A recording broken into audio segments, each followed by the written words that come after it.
Welcome to Indiana Sports Beat Radio, presented by Endeavor Hospitality Group and Andy Moore Honda of Bloomington.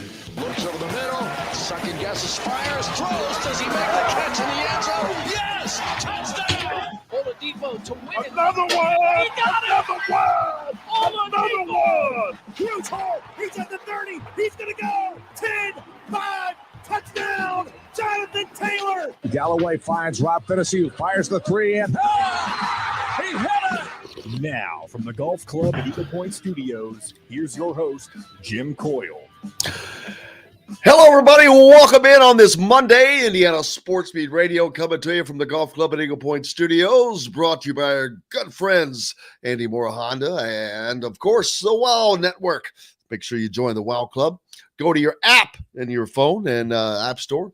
WOW Club members earn exclusive discounts, dining dollars to spend, and more sent directly to your mobile phone. Welcome aboard. Another great show, a great week. Charlie Miller's with us. Charlie, how are you, sir? I'm doing well, Jim. How you guys doing? Cannot complain, man. Cannot complain. It was a good weekend. I hope did you have a great Easter yesterday? I did have a great weekend myself, man. It was a great Easter. I got to spend time with Kylie, so that makes it awesome. Some family time, so I'm sure you did as well. Did you find any Easter eggs?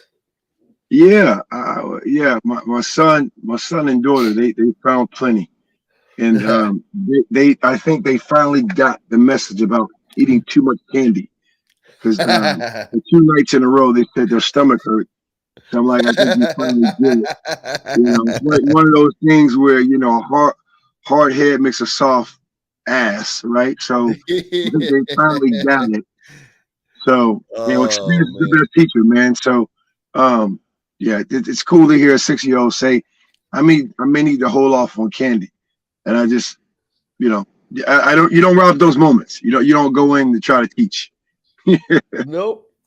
They're teaching themselves, man. Teaching themselves. That's right. Let's see. Anything else going on? It was a light weekend on the AAU circuit, so not a ton going on there. One of the few light weekends that we'll have now going forth. But, of course, that was mainly because of Easter. Right. If it hadn't been Easter, there would have been something going on. So, yeah. But there's plenty from here on out. We don't have to worry about that. Of course, over the weekend, Malik Reynaud was in for a visit from Montverde Academy. Teammates with Jalen Hood-Schifino. We'll talk about that. Dexter Dennis is in today, I believe. So that's another guy that I think that's the guy from Wichita State. A lot of action going on, Charlie. It's like playing cards. Yeah, especially this time of year now. I can only imagine when you have the transfer portal, how active they could be. And I know you've probably seen that Coach Mike Davis' son is available. Antoine. Yeah, that was brought up, man. And don't think that you couldn't use him. Oh, man. Listen, he's one of the most prolific shooters in the country. Yeah, his development as a scorer. He's on a pathway. If he averages 24 points this year coming up, he'll be the second all-time leading scorer in college basketball history, behind Pete Maravich. Okay, holy crap! Now I don't know if people realize that. Okay, now I've seen his growth since a 7th grader from afar, because Coach Davis would send me all kind of text messages with Antoine working out. We're going to have to get Mike on one day with you. I've had him on before, but I did not realize that, though, Charlie. Yes, what you just said is like, wow, second to who? Yes, Pete Maravich. Listen, I don't know if people realize he is a scorer. This kid has been grown to score. No natural talent, he's been grown to score. He's been playing against college players. The benefit of Coach Davis being a college coach, he's been competing and playing and practicing against college players in practices for months ever since his 8th grade season. Okay, So like everything that he's faced as an 8th, 9th grader. Okay, so my point to you, you get a player like an Antoine Davis, he himself can win, 5 to 6 plus games for you. That puts you in a whole nother category as an Indiana team that was probably 5 or 6 wins away from a great seed in the Big Ten. Those games that you probably lose, by 8 or 10, you're making that up in point total. Now, not saying that that's going to transfer, but I mean, that's a heck of a player that's available that we don't pay attention to because it's a rising league and, it's a mid-major, but that's a major impact player to any program. Yeah, my question would be, could he, because he's been the guy, he's not had to, he's had the green light. He doesn't have to do anything other than shoot. That would not be the case in an Indiana offense. That would not be the case on a team like an Indiana or someone similar to that. And how could he weld into, seamlessly fit into a program like that? So great question. And this is a direct response. They had a player that transferred from Cal State Poly 2 years ago. The kid averaged 5.5 points. He transferred to Detroit Mercy. The kid averaged 16.5 points. And it was a lot of because of Antoine getting doubled and a lot of people run at him, that kid was a benefactor. 5.5 points to 16.5. So I'm not saying it's going to be that easy, but yeah, it's been proven that he can make players better and more impactful because of the attention he's going to garner. So for me, a player like a Race will get probably more shots. I think Trace will get his shot. Trace has learned how to score the ball. A player like, to me, a Race will probably benefit from a player like an Antoine. Because now, I mean, even with an Xavier, right? Now, that's probably about 4 to 5 more shots for Race a game that you typically don't get because of drop penetration, because of help side, denying side defense, just kind of throwing things out. If you had a player like him, that's not just a scorer, but he's an all-around player. Just my thoughts on it. Yeah, unfortunately, I think that with everybody that Indiana is in contact with, that there's just no room at the inn for Antoine. And they could certainly use him. I know they're talking to the kid from West Virginia. They're talking Dexter Dennis is on his trip today. Right. And of course, the bigger news, Malik Renaud was on his visit over the weekend. And so I'm more than confident Indiana is going to land at least one of those 3 people. Right. Which would take up the one available scholarship they currently have. So no, I'm just obviously I'm talking passionate about it because there's a little bias there, but at the same time, I agree with you. It would, if it would work out, but I just don't know that the numbers are going to allow it to work out. Right, makes sense. Clifton Moore, former Hoosier, has moved on to Providence. I saw, and Tim mentioned earlier as well, but Ed Cooley's liking these former Indiana guys. Hey, man, I tell you what, it's something else. It's I don't know. And obviously, you probably have some inside recruiting from Al. I mean, to talk about his experience. I think that's helping more and more now, where players can probably get involved legally. Before, I think this was something that you probably did behind closed doors and you just had a small conversation with somebody. Now I think it's kind of like out in the open. It still baffles me, not to pivot, but on, like, I'm watching players that I think we had a little conversation going back and forth last week on, like, players that are winning like major awards, postseason awards in their league. and they're putting their name in the transfer portal. It's just fishy. It's just I don't know. I'm not opposed to it. I mean, it is what it is. But like, it's just interesting that players seem to think there's a bigger and better horizon out there from where they just left. Versus and there is for some of them. For some of them, yeah. But certainly not all of them. And they all have that. I agree with you. They all have that the grass is greener mentality. And it's like, dude, maybe do you ever think about just working a little harder? Man, I don't know. I can see, and again, not to beat, the dead horse with Antoine. I can see a player like him because I can only imagine that, because of what he's accomplished, there may be more challenge out there because he may have sights on the NBA, coming back for his fifth season, I believe it is. But now I'm not trying to say that across the board, but like some players, it's like you just said, man, get better. Like, situation's not going to work for everybody. I don't think coaches out there promising play time. I think you got to earn that on the defensive end. What are you doing off the court, character-wise, wellness-wise? How are you developing your body, your mind? Are you consistent in practice to get the playing time you desire? All those factors matter. But the transfer portal is like Wild Wild West, man. It's wide open. Yeah, Robert says Charlie has a good point. A concern, a player coming from a smaller conference, will the abilities be as strong against better, taller, more skilled players? Yeah, sometimes you can just see a dude can play, man. And he's one of those guys. But like I said, I don't think it's going to matter much. I don't think that I just don't think that there's room at the end. I don't think it's going to work out numbers wise. It would be awesome.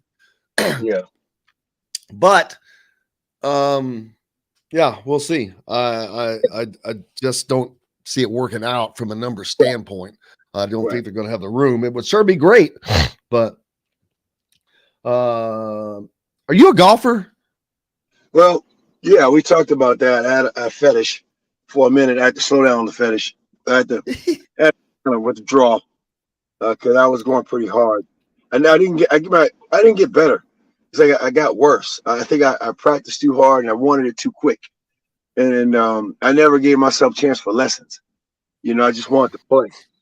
So I'm probably gonna play a little bit coming up this summer as I get to travel a little bit. But I'm gonna take it light. If you could get to Bloomington June 23rd, Jordan Hall's Never Lose Hoop golf outing will be going on. That would be pretty cool. Looking forward to that there you go, at the golf club at Eagle Point. We're going to have we're going to set up a cool deal, Charlie. We're going to teams can have their own team, or they can pay an extra $100 and get a VIP fifth man added to their roster. You better be a scratch golfer. The only way it works. Not necessarily. Not necessarily. I mean, people, you're a VIP. People like you are VIPs. Oh man, look at me. It doesn't say great golfer. It said VIP, baby. Oh, okay. I like that. Okay, that makes sense. Yeah. We just have we're gonna have some good conversations from there. We're gonna have fun. It's all about fun, man.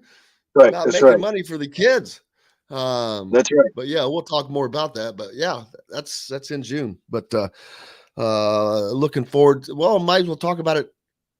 Well, we'll wait till the break. All right. What was your weekend like? Obviously, not much going on because of the Easter weekend. Did you have the entire weekend off? Yeah. Weekend was off for me. Just family time was a good time. Allergies kicked up a little bit. Other than that, so it's just enjoying family. And then of course the AAU schedule picks back up this weekend, Charlie. What is this? 429 coming up? What is 422 this weekend? 422. So that's the Nike EYBL that takes place in Indianapolis. People like KJ Evans, Sean McNeely will be there. There's going to be a lot of guys there. So it picks back up and it stays that way. right up until the very end of July. You know something else, Jim, that's a good conversation to probably have. Good topic. You know, like with the way these players now have an opportunity to travel, especially the players that that play in the distinct leagues of the brands like a EYBL, which is Nike, and the Dennis Gauntlet, the association with Under Armour. That helps you grow poise and confidence because you've played against a lot of top players or the players that's going to be top players for the next 15, 20 years. That can help you grow your confidence. So where now you play at a place like Assembly Hall, a Simon Scott Assembly Hall, that's not intimidating. Whereas before, that was always the mystique. You're playing in front of, you're in this little rundown middle school gym playing in Vegas somewhere, but now, you get a chance to play in Assembly Hall. You're like, wow, now, man, these kids are used to that. They're used to playing on TV, ESPN, broadcasting over, all these social media platforms. Man, that really helps with play, composure. It's more friendly now because everybody knows each other because of social media. Like it's a different game. I can only imagine what it's like playing against each other. You and I have been socializing for years and we've never met. Now we get a chance to finally play each other. Is it going to be all out war or is it going to be a friendly banter? Yeah, I agree. We got to take a quick break. We've got lots more coming up with Charlie Miller here on Indiana Sports Beat Radio, brought to you by Southern Stone Restaurant, a part of the WOW Network, located at Patterson and Rogers in Bloomington. We're back with more right after this. We'll be right back to the Golf Club at Eagle Point Studios for more Indiana Sports Beat Radio with Jim Coyle, presented by Endeavor Hospitality Group and Andy Moore Honda of Bloomington. Whether you're visiting Bloomington,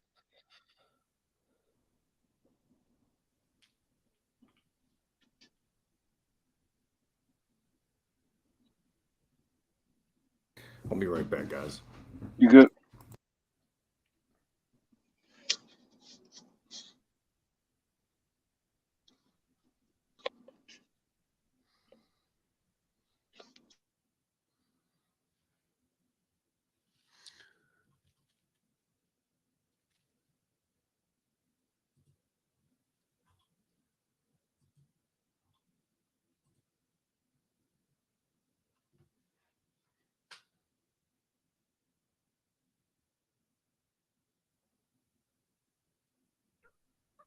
You hear me, Jim? yes, sir. I'm sorry. I was looking at something. On the 23rd, I'm in Sacramento. On June 23rd. Damn.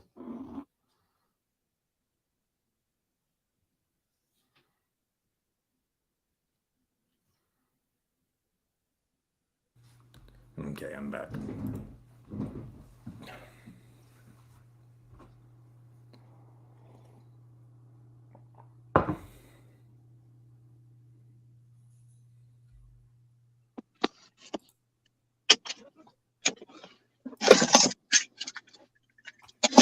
Charlie, how many more weeks of school do you have left? I believe I will fly. 6. Because we get out May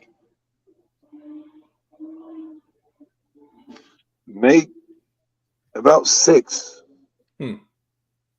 Yeah, about 6. And it's right before Labor Day.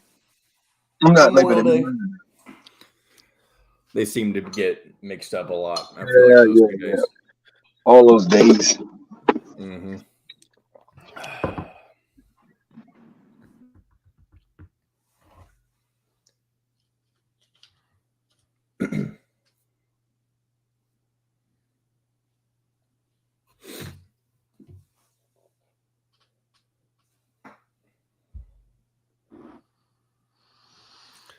Oh, when's your schedule get hot and heavy, Charlie? Oh, coming up. I mean, I probably got another 6 weeks before. How you doing? I realize that I go from several times. I go from one place to another. I'll I believe it's Alaska, Anchorage to Utah. Come home. So I'm going for like 8 days. Come home. We're going to drive to Denver as a family. 10 seconds. Yeah, and then, so I got like back-to-back where I'm going on the road. So coming up. For Indiana Sports Beat Radio. This segment is brought to you by Remax Advanced Realty, Indy Home Pros team by Cheryl Sizemore. Now back to the Golf Club at Eagle Point Studios for more Indiana Sports Beat Radio with Jim Coyle, presented by Endeavor Hospitality Group and Andy Moore Honda of Bloomington. Welcome back, Indiana Sports Beat Radio here on this Monday. I hope everyone's having a great start to the week. It's going to finally get warm up here, Charlie, by the end of the week, which would be nice. This has been a pretty chilly spring, man. It's going to go from being in the 40s and 50s, and it's going to jump up to 70 and 80 on the weekend, then back down to the 50s all week, and then up in the 70s next weekend. But that's this time of year, unfortunately. Yeah, we've had some interesting weather here where it gets to 80 and then all of a sudden it drops, and you prepare, you're wearing shorts or flip-flops, and all of a sudden you got to put on a little jacket. So it's an interesting time, I think, around the country as far as weather. Tom asks a question. Under the various circumstances, asked Charlie, as a coach, would he want Xavier Johnson or Mike Davis's son, Antoine, or has Woodson already made a pact with Johnson? I will first answer that it's not about having made a pact. A, he's currently your starting point guard. B, I don't think he's going anywhere. He would have already gone someplace. C, I don't know that Antoine's a point guard. He is a shooting guard. So those are two different positions entirely on top of that. But let me defer to the pro on the show. No, yeah, he does play point guard for his team, but it's kind of rare when your point guard is also your leading scorer.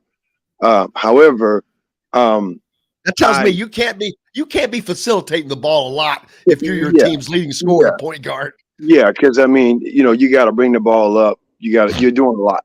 So that's exactly what I meant earlier when I said integrating into another team. Yeah. I'm like, dude, there's four of the guys out there that probably are not seeing the damn ball very often. Yeah, you're doing a lot, and at the same time too, when it comes to the roster that we have at IU, I would take Xavier Johnson because again, that's he's a scholarship player. He's there. Yes, he had some infraction that happened weeks ago. I think we all are over it. I think he probably served his penalty on that, the consequence. Yeah, I'm going to take Xavier all day because he's here. I wouldn't go into the what if situation of, talking over a player that's here. You work with what you have, and you work with Xavier, and I would take him because he's also a good fit. I mean, he made a big difference and impact on what we did last year. Indiana is going to be substantially better next year. I can tell you that. And that's not knowing completely everything.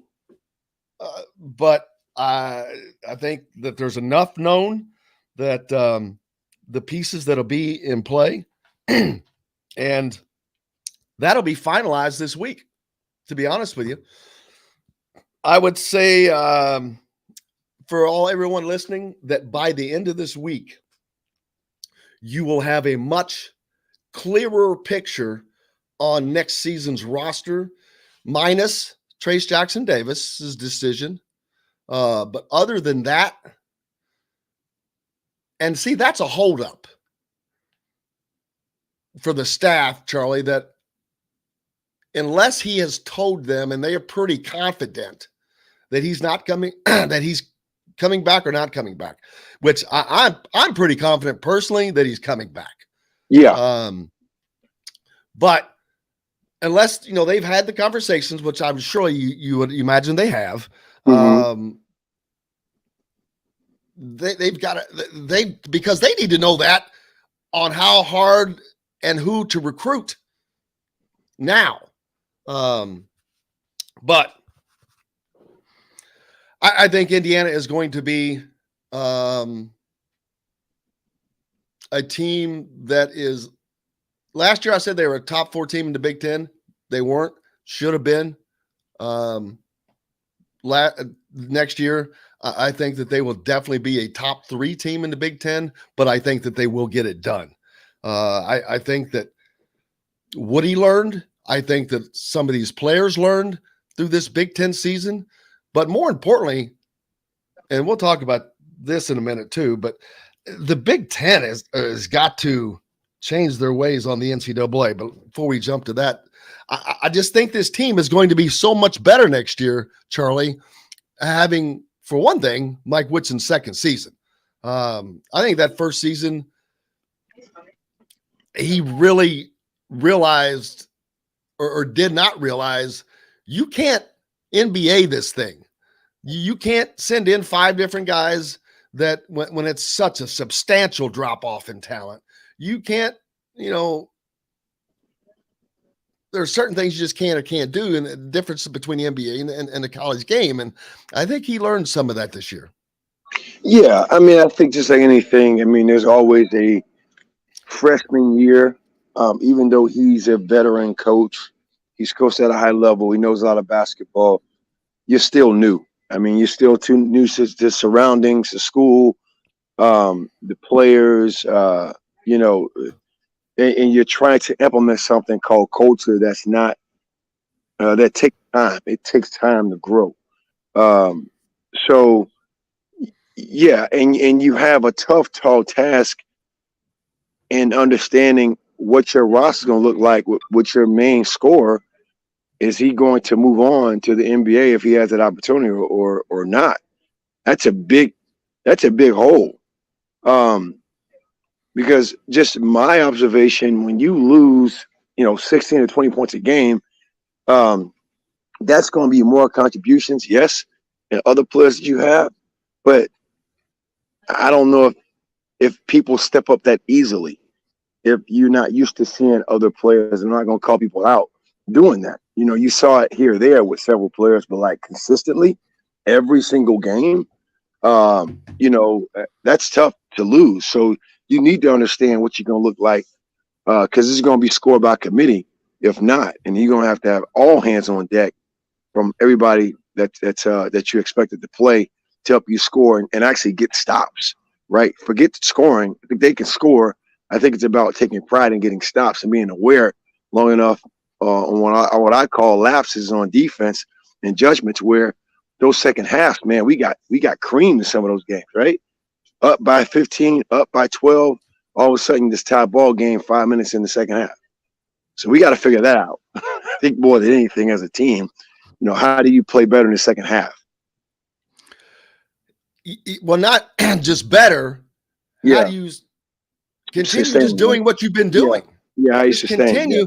Mm-hmm. It's like, and we see this a lot in sports, period. Yeah. But teams go, it's like their chest swells out. And instead of continuing doing, you're pounding somebody by being successful at something. And instead of staying at that, you're like, oh, well, let me try to be fancy now. Let me come out here and do this. Well, let me try to do that. And once you change, you start taking chances, low percentage chances. And all of a sudden, things go away. And that other team who's been fighting and scrapping, they still have to fight and scrap. And next thing you know, boom, you got a game.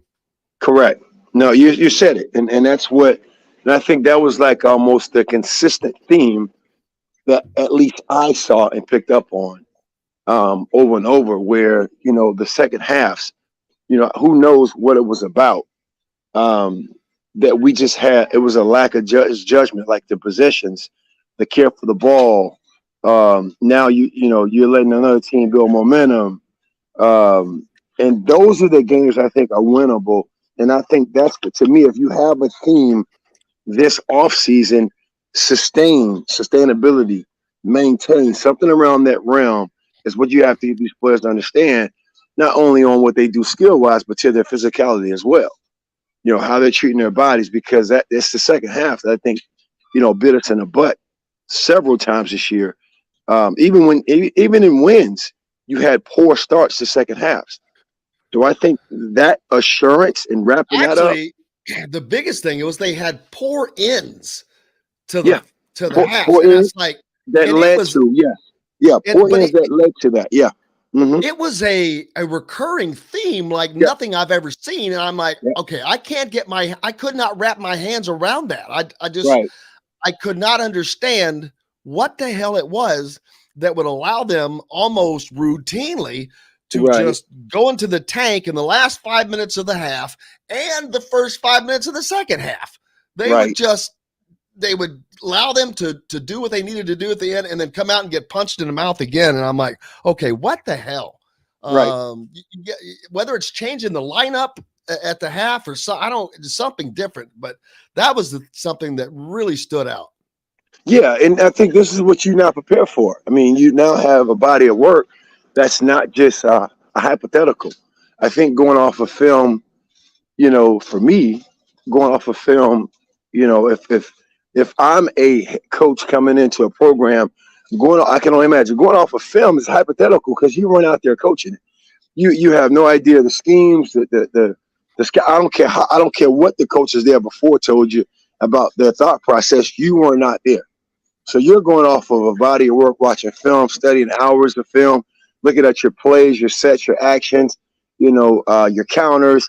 You're just going off hypotheticals. Now you actually have a body of work that you can actually process. And then also with the new people coming in, you can see them fit several roles for minutes and buying time, and then putting their mindset where they have to work on, in those spots that now you got players that may be leaving that had, now you got guys in your system and you're building your culture. So it's to me, it's still a TBD, right? To be determined what next year is going to look like. But yet you now have more of a solid understanding of what you're working with as a coach if you're Mike Woodson. I agree, man. Let's see. What else was I going to bring up? Gosh darn it. Oh, Kenny Payne at Louisville. Mm-hmm. Yep. Louisville's new coach. Have you seen the staff he's assembled? Yeah. I saw the one Duke former player. I saw that. Nolan Smith, which is actually the son of that played. Well, I don't know if he played with Kenny Payne, but his dad played at Louisville. Right? Didn't he play with Louisville? I think so. I think he played. But they also have Danny Manning. Yeah, I saw that. I mean, that's not you got to give Kenny Payne a lot of credit. Now, although he's been around a long time, the coaching game, but that's a pretty damn good first staff, and he's not done. He's got one more spot to fill. Yeah, and a lot of people don't realize who Danny Manning is. I'm not surprised, but I'm like, man, that was one of my go-to guys when I was coming up. 88, man, come on, are you serious? I mean, like, to have him on your staff, that's pretty impressive. That really is impressive. Absolutely. But they've got AAU, they've got the NCAA problems to look at. Let's see. I think Charlie's got to bust on out of here and go get on the kids, and we'll welcome Dustin Dopirak up next. But Charlie, I hope you have a great week, man. Hey, man, I appreciate you as always, guys. Have a good one. Love you, brother. We'll talk to you again soon. Hey, don't forget, brought to you by Remax. Charlie Miller joins us each and every week. We're back with more. And if you're looking for a home in the Indianapolis area, be sure to reach out to Cheryl Sizemore, and her 20 years of experience could be the difference between you getting the home you want and not. Cheryl at IndyHomePros.com. Back with Dustin Dopirak from the Bloomington Herald-Times right after this. We'll be right back to the Golf Club at Eagle Point Studios for more Indiana Sports Beat Radio with Jim Coyle, presented by Endeavor Hospitality Group and Andy Moore Honda of Bloomington. Whether you're visiting Bloomington. Good morning, Mr. Dustin. Good morning, Mr. Coyle. How are you, sir? Right. Where are you coming from today? This is my new house. Oh, congratulations. Thank you. Appreciate it. You should have let me know so I could not have helped you move. Where still up in the same area? It's a slight difference. We're a little bit further east, but we're God about dang it, man! You're just making life harder on yourself. a little bit. We're probably closer. Like I'm probably closer to 65 and 465 now. So On the north side. nah, we're like it's Parker Avenue, so it's 2 streets east of. Well, don't give the Rural- address, but What's that? Yeah, don't give the address. no. I mean, but just what part of town is it in the square? And with 65 running through the middle. It's on the east side. It's on the east side is the best way to put it. It's like Okay. So but if you're close to 465, you can probably get around to 37 pretty quick. yeah, without too much of a problem. We're like, yeah. Bottom line, I would get to I would take Washington Street down to 65, take that down to 465, and that'd be my way down to Bloomington.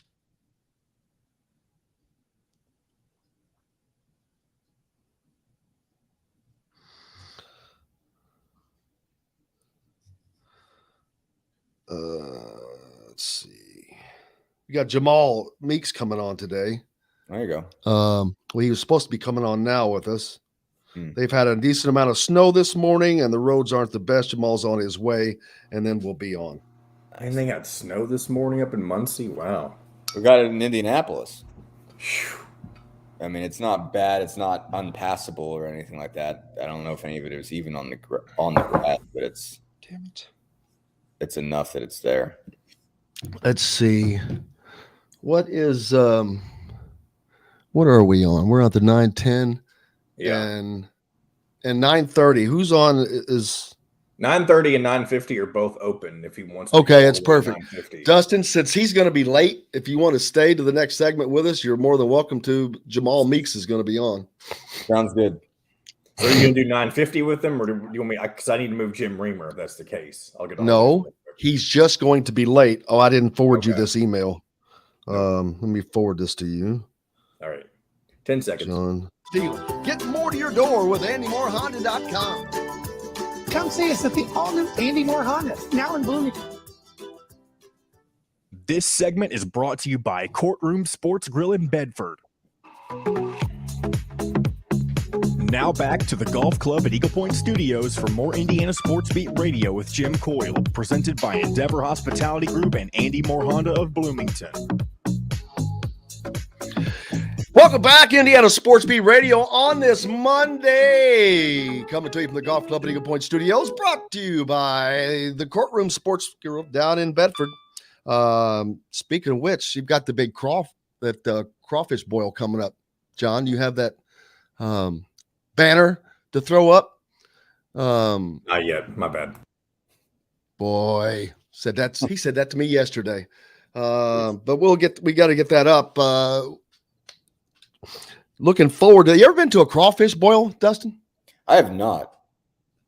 I have not had the opportunity. I have. It's more of a southern thing, especially down in Louisiana. Sure. A lot, but they're pretty popular with roundfish. But the Crawfest of this year, May 13th and 14th, down at the Courtroom Sports Bar and Grill down in Bedford. Looking forward to that. So it goes all day. You can look up at the WOW Network and get the information. But that's coming up, man. Not very far away. So you have your first opportunity. Oh, there it is. There you go. But there you go. Yes.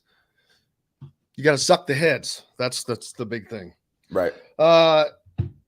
Let's see. You know what? It's never a dull moment. I was thinking that, the season is over and like, wow, what are we going to do? It hadn't stopped. Yeah. It hadn't stopped. Not for a second. It's the one thing, good thing about the portal is it's added more content for us. Sure. But right now, everybody only cares about Indiana. This weekend, they had a visit from Malik Raynaud, former teammate of Jalen Hood-Schifino, who accompanied him on that trip, which I think is significant. Yeah. You got Dexter Dennis coming in today, and they're still talking to Sean McNeil. But I'm going to go out and tell you right now that I expect Malik Raynaud to be an Indiana Hoosier. It seemed that seems to be where the winds are blowing, if you will. Definitely sounds like a lot of positivity from there. I mean, again, obviously it's a big deal that Hood Schifino brought him in, that came with him basically to show him around. I mean, like just being a high school teammate, not only being a high school teammate, but being defending, like, two-time defending national champions. That's going to have a lot of pull. I mean, I think they had, I think, a relationship before he committed to Florida in the first place. Obviously sort of maintaining that. And yeah, I mean, overall, I think it's a good situation for Indiana. They got a real chance of landing him. And it's going to be interesting to see what, how that lineup shakes out, exactly, like how this roster comes down if he ends up going there. But yeah, no, it basically sounds like a lot of good signs for Indiana landing Malik Reino. And let's play with that. Let's say he does come and play with this roster, because I still say I don't think that Trace Jackson Davis is leaving. I just don't think that the parameters that he has laid out are going to be met. Right. He's not going to be drafted in the 30s. He can make more money in NIL than he can in where he would probably sign. Right. He is pretty damn popular, and why not take a shot at winning something on the way out? Because the rest of your life is going to going to become work. Basketball is going to become work. Right now, it's not that it's not hard work. It absolutely is hard ass work, but it's there's still the joy and the fun of giving that old college try and playing for school and having students around you. That changes, man. Once you become a pro, bam, nobody around you. They are at the games, but that's it. And he's also the guy. Yeah, he's also the guy. Like, this is a legacy. Like I mean, I think he can be a very productive NBA player. And that's not to say he won't enjoy the process, but I mean, I don't think anybody expects Trace to be, the best player on a playoff team. Let alone, best player on a championship team. Basically going forward. I mean, I think everybody sort of views it and say, hey, that guy can obviously play a role. Can obviously be a player that matters if things piece together for him. I don't think that if Trace Jackson Davis goes to the NBA, that's sort of the end of his story. But he sets the legacy a little bit more. I mean, he's going to be viewed as certainly the best player of his time period at Indiana, and how team success goes is how he's going to be judged. So, basically, if he's able to take this further this year than he did a year ago, then that will sort of add to his legacy. He'll obviously have an opportunity to climb up in the scoring, all-time scoring ranks, just be there on a lot of those lists that matter. And so he has an opportunity, basically, like, combine that with the NIL money. There's a lot keeping him back at Indiana. I mean, I think there's other issues to be discussed. Obviously, I think I think he still wants to be an NBA player. And the question is, as far as developing a jump shot, is that something that's going to happen if he stays a fourth year at Indiana? Because it didn't really happen in any of the first three. So there's a lot going there, but I think it is a very real chance that he comes back. And so then obviously, like we're saying, the point of this is what happens? How do they produce a lineup that makes sense with Race Thompson already deciding he wants to be back, Jordan Geronimo being part of this discussion, and then the rest of the guys? Well, I was sitting here writing it down, and I don't know that it matters a starting lineup per se, but it's not a very bad looking one when you start with Trace Jackson Davis, Malik Reino, Xavier Johnson, Jalen Hood Schifino. And then you got to figure out who's that three. Right. I think the interesting part comes is that, right now, Jordan Geronimo is not a three right now. Now, that's not saying that he can't become one. But when you looked at what he had this year, what he was good at and what he wasn't, he could shoot well enough, close to well enough to be a three. You saw the range. You saw the shooting range. You saw he's capable of making a three-point shot. I mean, like, her percentage wasn't great, but shown the capacity to step out there and hit that thing. Haven't seen the handle at all, and you've seen him get crossed up on defense when he's been dragged out to the perimeter, especially by guys who can break him down off the dribble. He's better against an EJ Liddell, a sort of a stretch power forward. He can handle those guys. But like a 3 guard, a guy that's smaller, 6'4", 6'5" type guy that's got some ability to break you down off the bounce, that's a little bit more difficult. When he's gotten switched on to guards, that has not gone well. I mean, he has gotten crossed up, he's gotten lost when it's come out there. I mean, he has performed as a 4. Again, not out of the question, come a long way as a player in general in the last couple of years, so you don't want to pigeonhole him and say, well, there's just no chance he can make that leap. But it's a leap. It's a leap that he has to make. He has to get a lot better at that situation. There was a reason people were like, why doesn't he start in front of Miller Kopp? He's better than Miller Kopp. He wasn't better at that spot. He wasn't better at that assignment than Miller Kopp was. For whatever issues you have about Miller Kopp not making enough shots for a guy that mostly makes 3-pointers, Miller Kopp was not by any means a great defender. He was okay. Yeah, they were different players. Geronimo could affect the game inside the paint, where that was not at all not a thing that Miller's game. But Miller could affect the game from outside, it's not that Geronimo can't. He just is not in any way consistent with doing that at the moment. He could do the job. And like the thing is, Kopp didn't turn the ball over a whole bunch. Like Jordan Geronimo's turnover percentage is a bit of an issue. I mean, like he was 9-31 assist to turnover. He had the fewest. I think he had the fewest assists of anybody that played, significant minutes on that team. So it's an issue as far as he's still basically just a bunch of raw talent. Mm-hmm. He does not have the ability there. He's got to be a good 4. I mean, because I think we'd be underselling him if we didn't point out that not only was he a 4, he was a really, really good 4. And absolutely. If Race Thompson wasn't really steady, he'd have been a good starter and somebody who would have made a major impact. I mean, his per minute numbers in terms of what he did at that position were really, really good. So this is not to undersell what Jordan Geronimo has become, because he is a really good player. And again, the reason why you're concerned about this is you don't want to lose him. Like that's a guy with so much potential that you want to see what it becomes in your program. So again, just the concerning part is like, okay, is he going to look at this scenario and not see the minutes for him and want to go a different direction, or is he going to see his minutes cut, and is that just cut into his development? It's an interesting scenario in terms of how this is going to work. And it's like, do they full scale commit to him becoming a 3? And what's that look like in a year? How much progress can he make between now and November? Because if he wants to be a 3, there's a leap that has to be made. Well, he's got to add consistent shooting, but he has to be able to make his own shot, create his own shot. He's got to be able to get to the rim from the perimeter, do things that we have not seen him do.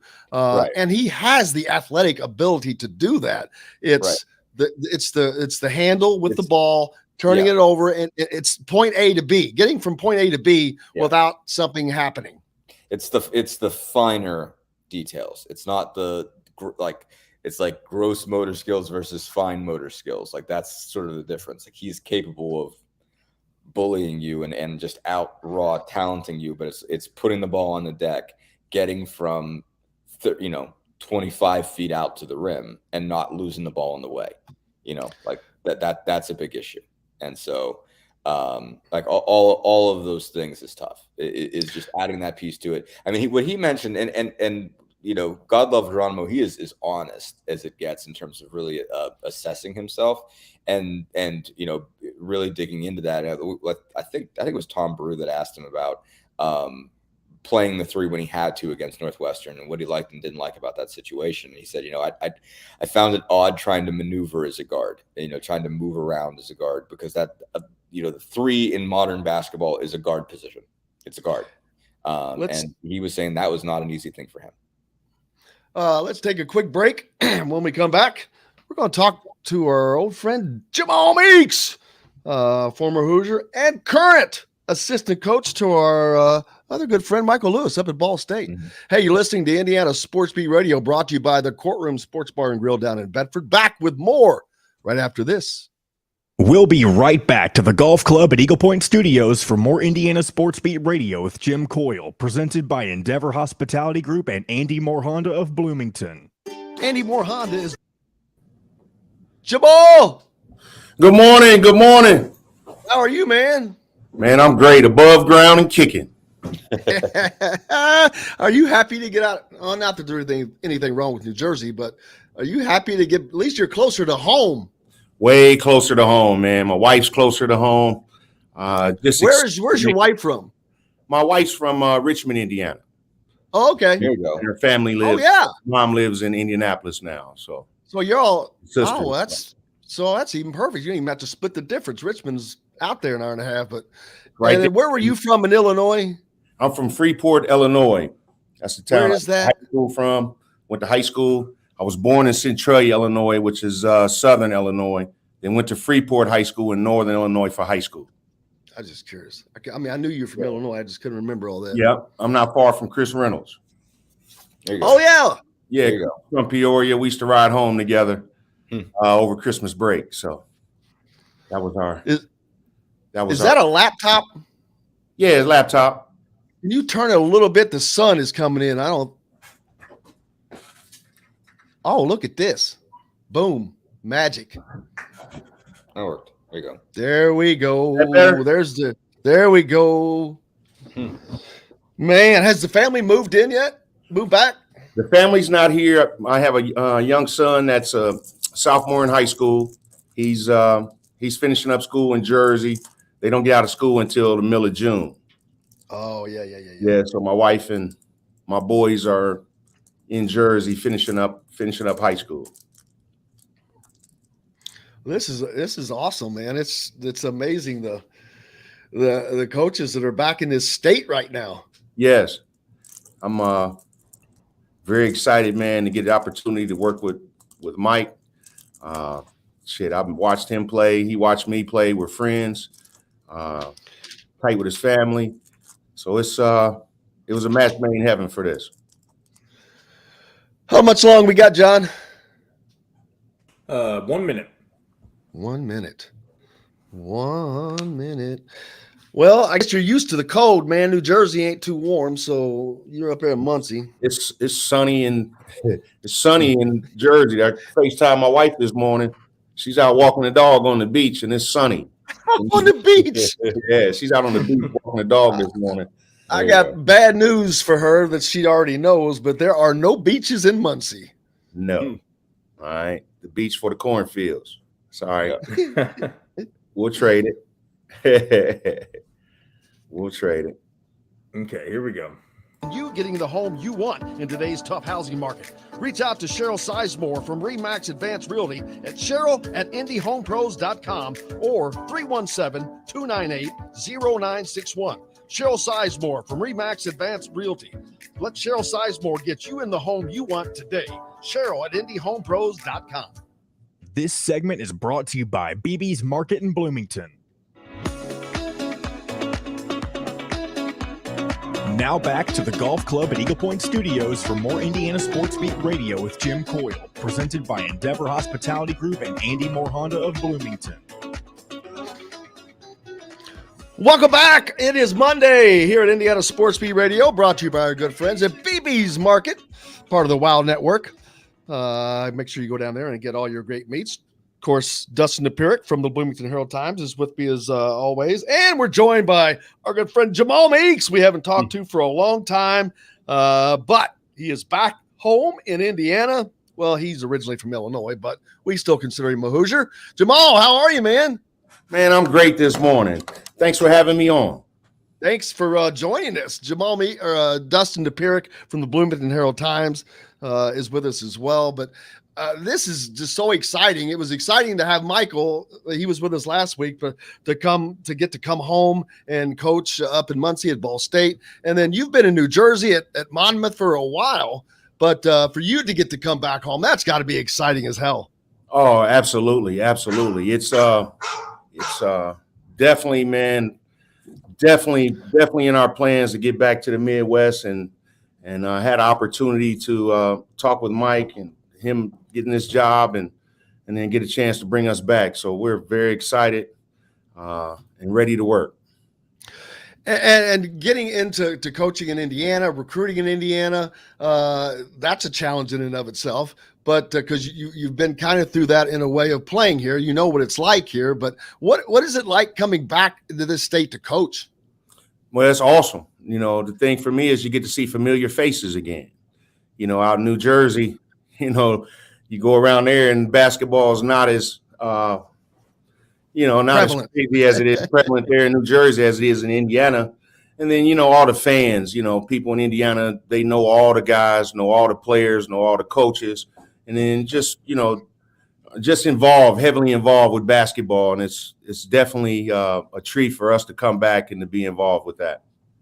I would imagine that the IU fans up in that area, that region of the Muncie area, that you're probably going to be picking up some Ball State fans just off of those guys as well. Not that Ball State doesn't already have its own fans, but right. There's the ancillary of picking both of you guys up. Is like, there's no way. It's so, I mean, hell, I'm going to be following Ball State more now. Appreciate that. Well, the cool thing is that, you know, we've had friends in the state. Mike and I both played in Indiana, and we have friends all over the state. And then you come here and, you know, and those people are fired up that you're coming here to put Ball State back in, you know, in dominance that has been in the MAC. And then, you know, for us to come here and they see us and know that, you know, how we played and who we played for, and they know we're going to, you know, work hard to put this thing back where it was supposed to be. Tony, Jamal does not age. He has been this way. He's just like he's got a time capsule. He made a deal with the devil, I think. He looks like he deal with him. Looks like he can strap on that number 23 right now and go get it. Well, it'll be Dustin, for 30 seconds. I won't be able to guard anybody. Yeah, I mean, you just mentioned the time in Jersey, and obviously, you know, Mike's obviously coming from UCLA. You're coming from the opposite coast. What's the value of stepping away, of being someplace else, of having to, you know, find success, having to find players, having to coach in a different area that you didn't grow up in, that you have to, you know, kind of create new contacts in. You got to learn new players. I mean, what kind of value do you think you bring in from having worked out that way, from having coached for King Rice? I mean, just what do you think your experiences bring to kind of this mix with Mike? The cool thing for me is most of the kids now that are playing, we're the same age as their parents, and their parents know, you know, and they watched and they followed us and that type of deal. So, I mean, that's the best thing, man, is that, you know, I got all my friends here, all my contacts are here in the state, and it's just, it's great to come back, man, and be able to see those familiar faces and to be able to work with those guys. I've had plenty of calls, man. Guys, we want to help you. We want to get Ball State on the map. We want Ball State to win the MAC. Here's this guy. We need to catch this guy. Here's this guy. Here's that guy. So we're in that process, man, of just, you know, weeding out all the stuff that we don't need and then find the ones we do need. Because, you know, everybody's just from us playing Indiana, everybody wants to help us. And that's a great thing to have, guys wanting to help you. Yep. I look at Michael Lewis and Jamal Meeks, and I see two very similar people. First of all, very competitive, very good at what they do. But also, if Indiana fans think of Michael Lewis, they think of him yelling back at Bob Knight and the shock of seeing someone yell back at Bob Knight. And in talking to your teammates, whether it was Todd Ray or whatever, I knew you were the badass on that team. I've had too many people tell me that Jamal was the guy who was going to be the first in line. So that tells me we got two guys that are right there that are both just getting at it. A little fire. Yeah, we got a little fire, a little enthusiasm. So I think that's a good thing to have. Well, absolutely. I think I can't imagine the defensive intensity this team will have. Oh, we're gonna have some fun now, and the thing for us, man, we've been at great programs and dealt with great coaches and learned a lot of things over the years of being with those coaches. And then for Mike to get that chance to be the head coach, man, and to use all those things, man, is awesome. I'm glad I'm here to help him, get to that next level. What is it like to be on a staff with Michael Lewis? Not you didn't play with Michael, but there is that connection there. You both played for the same college coach, played for the same school. Bro. Just mutual respect. I had a lot of respect for him, how he played down in Indiana. Him getting in Coach Knight's face, that's kind of some of my stuff. So I kind of like that. Actually, I love it. And, just the fire, man. And And then coming in the office, man, it's a lot of enthusiasm. It's a lot of fire in here, man. And it's actually a lot of fun to be a part of. How did this, because you guys didn't play with each other, but I mean, you're both in the coaching fraternity, obviously, but where did the relationship come from that this, because it happened pretty quick? No, it's been over years, bro. That's what everybody doesn't know.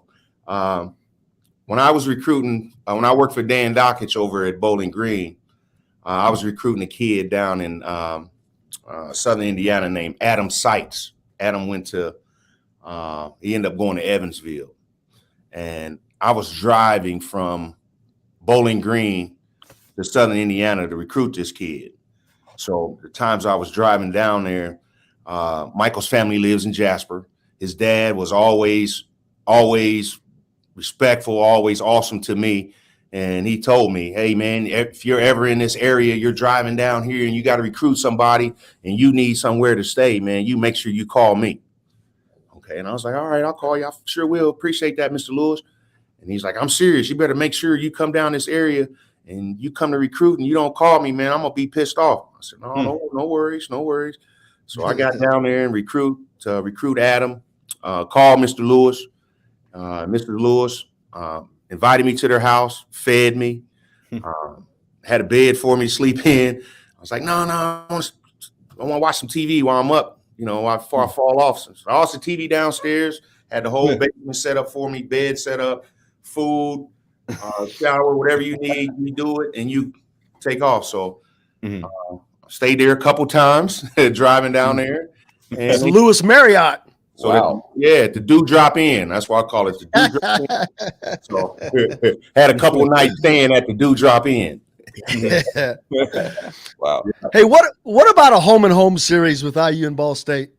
I know it's early on. You guys just got there, and it's way too early because you guys got a lot of stuff. That'd be awesome. Down the road. Awesome. But that's above my pay grade. Dustin, I keep cutting you out there. I don't mean I just King Rice has always struck me as an interesting guy. I just wanted to get your sense of what was it like to work for him. What are some of the most important things you'll carry on with you as a coach from that experience? Well, the thing with King, man, King and I have been friends for 30 years, played against each other. Indiana played North Carolina out in the Garden in '89. So we had been friends, for that whole time. And King's a really, really, really good coach, man. I had a chance, you coming from the times of old school dealing, Coach Knight, and then you start seeing how different guys do it. King's really good at this, man, has a great feel for it. The thing I picked up from him, man, is he always has a pulse on his team, where they are, where we are, and how to get them to the next level. And the things with, and then, being with him on his staff and learning some of the Carolina ways of how to do stuff. I mean, I picked up a lot of stuff, man, from him to just how Carolina does it. I had how Indiana does it, how they did it. And then, I get to Monmouth and then you see some different ways of how to do stuff, because coaches were so ingrained in our minds. All right, this is the hard way. This is the way we got to go. This is the way we got to go. This is the way we got to go. And then when you see something different, man, and another way to go, man, that's something that, you want to, take and learn and be able to use. With the changes that have happened, and they have been massive in just the last year or so, Jamal, a MAC team, how do you see the portal and NIL hurting you guys? That NIL stuff, man, that's above my pay grade too. I'm not good with all that stuff. I let the pros handle that. I'm not good at the NIL stuff, but the other part was, what was the other part of that question? The portal. The changes that happened with that. Man, that thing is 1,300 kids in the portal, man. On 360 some schools for D1.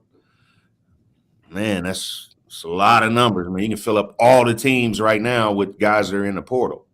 So, I mean, it's the thing for me, man, with that portal. I just, you see young guys and you just hope that that they can stick it out and figure out, and mature. Because the main thing with it, with that portal, man, and being with teams and guys and freshmen, and it's all maturity, man. Guys need to mature some just to see, Now it's I don't like what's going on, so I just leave. When I was coming up, I thought about leaving Indiana a couple times, had it on my mind to leave a couple times till I called home. And after I called home, I knew I wasn't leaving Indiana for the reasons that I had. So that part is tough. And I hope, some of the young dudes can mature and, kind of stick it out a little bit. Because the toughest part, the toughest thing, for the young boys is, they have these egos, they have their stuff. I'm this, I'm that coming out of high school. But then when you come to college, man, there's guys that are in college that are doing it like that, that have matured and that are mature. You got a 17-year-old guy, 18-year-old guy compared to a 21 or 22-year-old guy.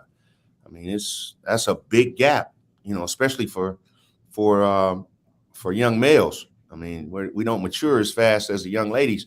So, I mean, you got to be careful with that, because you'll get to the point where you'll be out there in that portal and you'll be stuck in the portal. Yeah, there's a lot of guys that I don't know where they're going to end up because they don't leave. Yeah. People have asked, do they have to be taken back by their schools? No. You have opened up the market, man, and once you've opened up your spot, and so they're going to be looking to fill your spot behind you. Absolutely. So now as you guys move forward, very exciting. The MAC, a very fun league. What's your understanding of the MAC?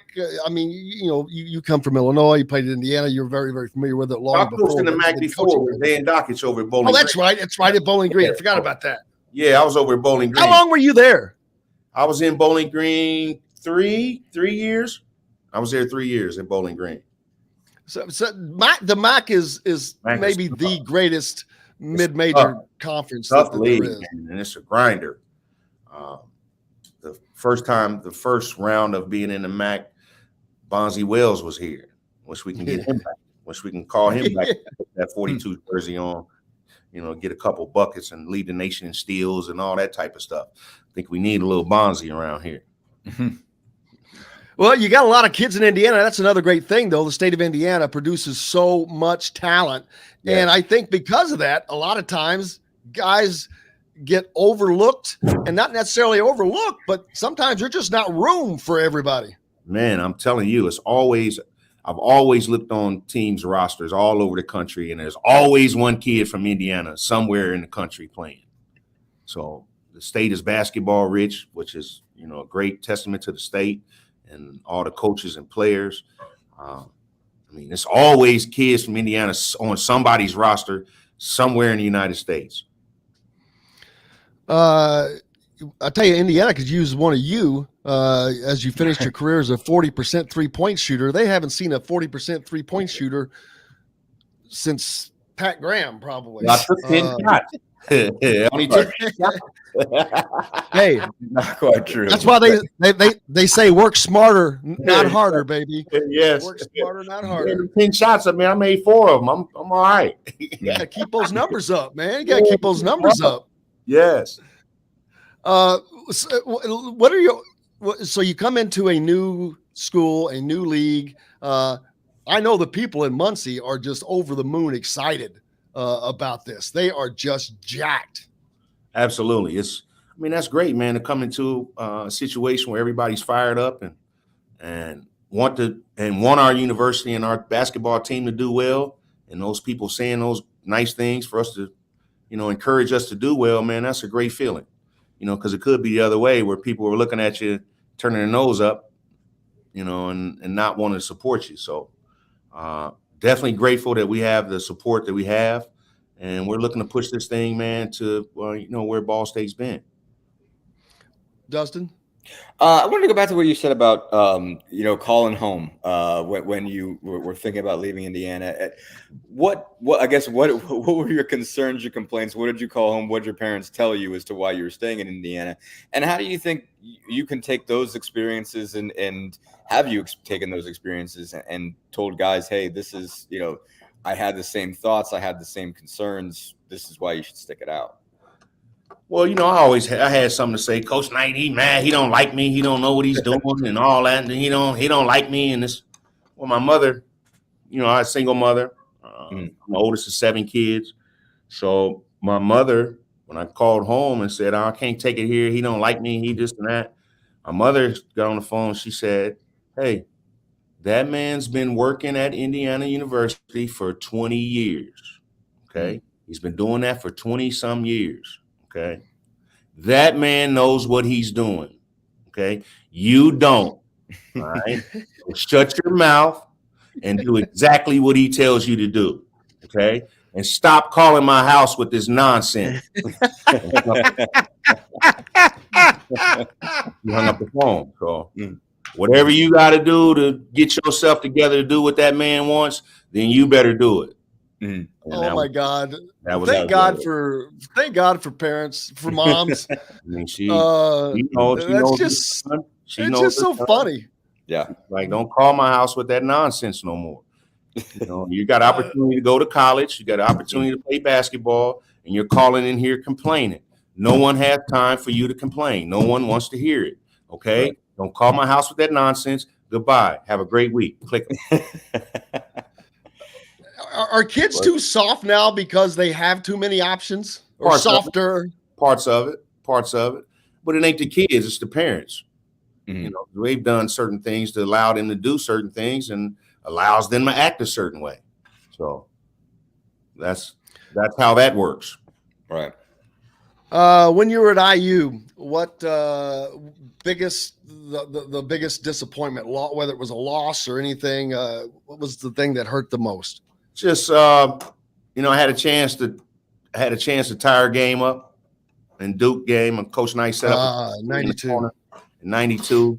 That was probably the biggest disappointment for me, is missing that shot and not getting a chance to play for the national championship. I mean, that's probably one of the biggest disappointments for me from that.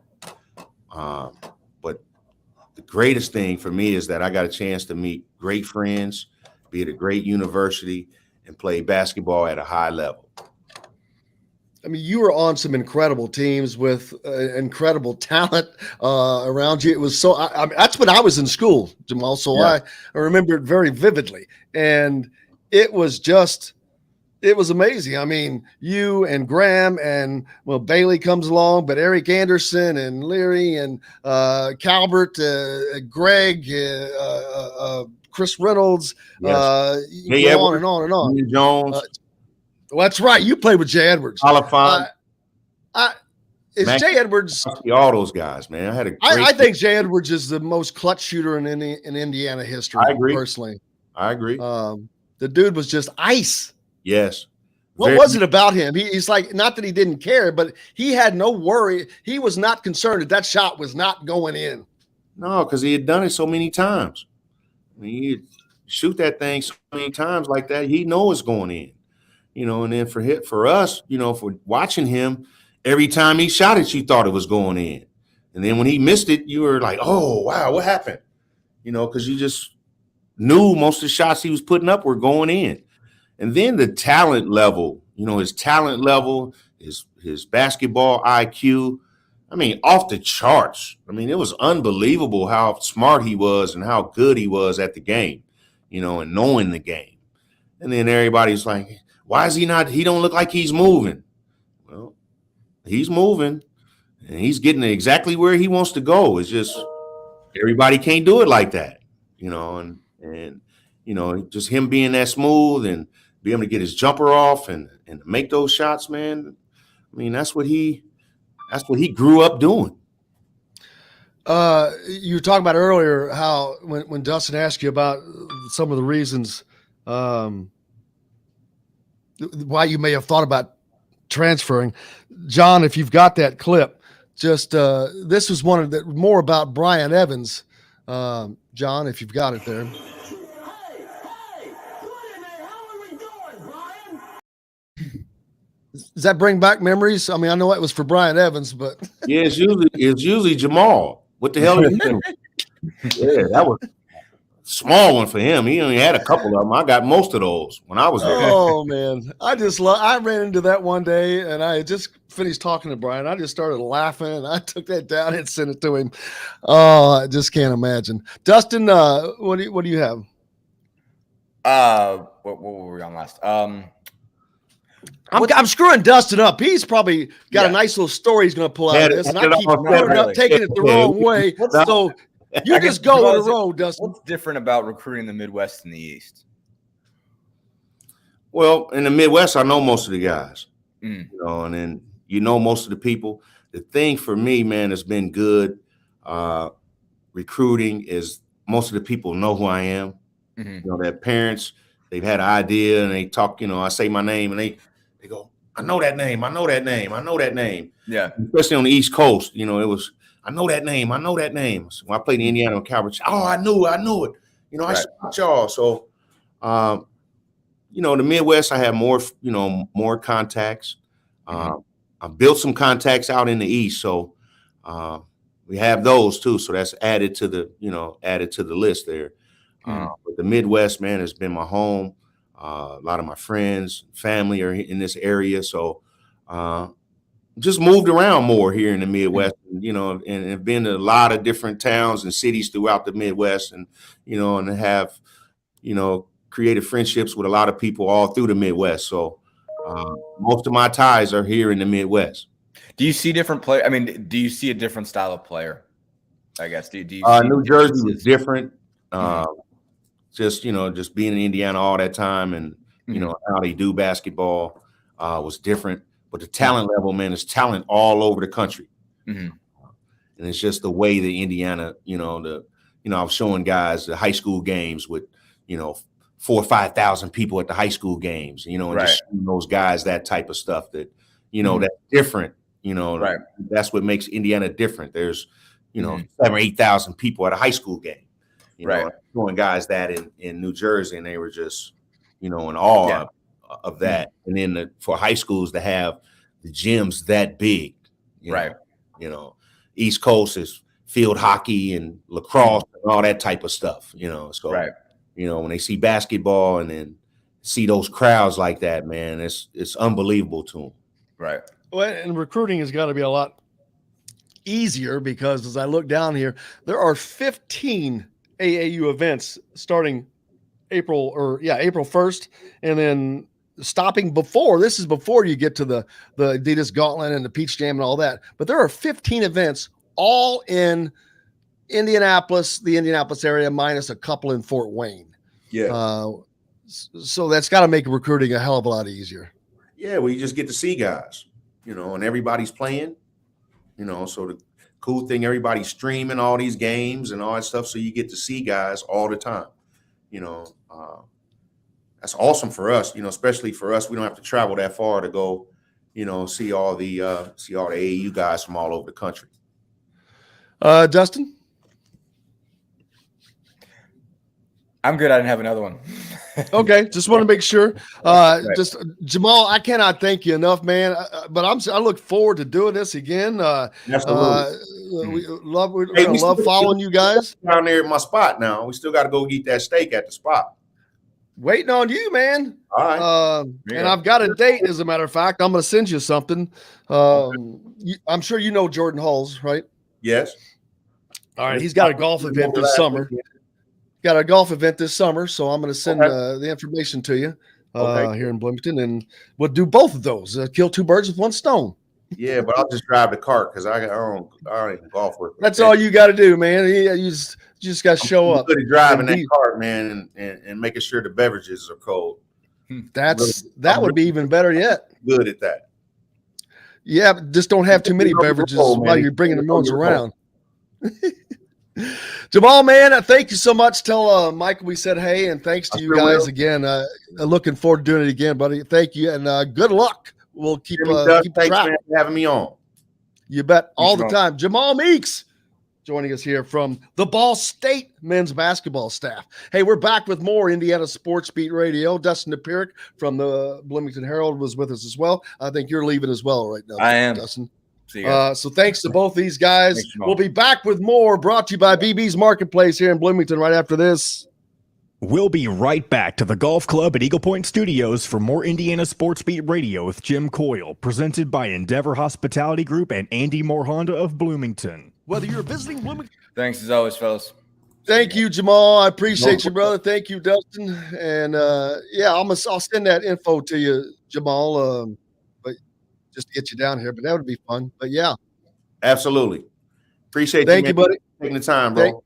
Anything you ever need, man, just let me know. Thank you so much. Appreciate it. Anytime, bro. Thank you, Jamal. Yep. Good morning, Jim Reamer. I didn't know you were having Jamal on. Man, we always got something going on here. Jim didn't know at about 8:20 this morning either. He forgot we had it scheduled. Well, I knew because I made it. I mean, I set the interview, but Yeah, I forgot. I know, did I'm for, just joking. but I did forget. I just We said forgot. We also forgot Michael Lewis last week, Nice. and that one we actually did forget about because we got 40 minutes into the show and we got an email from the SID saying they didn't have a link. Who runs this joint? I know. Exactly. Well, and John just sent me a text saying, "Hey, we're about ready to start." I looked at it. I was like, "Man, did something say before 10 o'clock?" No, it didn't. So I don't care coming on early though. Usually. No, you're 9:50 now. Normally, Oh, am I really? because we went back, so we start the show back at its normal time on Mondays now because we don't have Don Fisher. Oh, okay. We remember back in August or September, we pushed it up 10 minutes Oh, at 8:40. okay. I don't know if you remember that or not. I didn't get the Yeah, memo you're- that it was no big Maybe deal. I'm home. if I didn't tell you, that's my bad. So I apologize. If I'm not home, I'm usually close to home by now. So And if you're ever running late, it's no big deal. don't tell my dad that.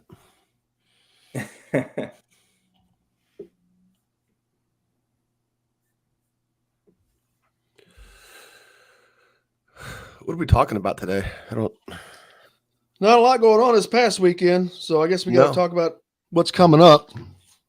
We got some other stuff. I mean, Indiana's recruiting. I know what I want to talk about. The Medora Timberjacks. The You know anything Medora- about them? No. Okay, look them up right now. It's going I to mean, blow not- your effing mind. All right, here we go. 10 seconds. It's the #1 Honda dealer. Get more to your door with AndyMooreHonda.com. Come see us at the all-new Andy Moore Honda, now in Bloomington. This segment is brought to you by Feast Market and Cellar. Now back to the Golf Club at Eagle Point Studios for more Indiana Sports Beat Radio with Jim Coyle, presented by Endeavor Hospitality Group and Andy Moore Honda of Bloomington. Welcome back on this Monday to the Golf Club at Eagle Point Studios, Indiana Sports Beat Radio. Jim Coyle with you. Jim Reamer joining us. Brought to you by Feast Market and Cellar, located right next door to Southern Stone Restaurant in Bloomington. Great wines and cheese, and plenty of other things as well. Jim Reamer, how are you? I'm reading about the Medora Timberjacks. How about that? I don't know what that is. It is new to me. I'm trying to Is it the TB? gain as much.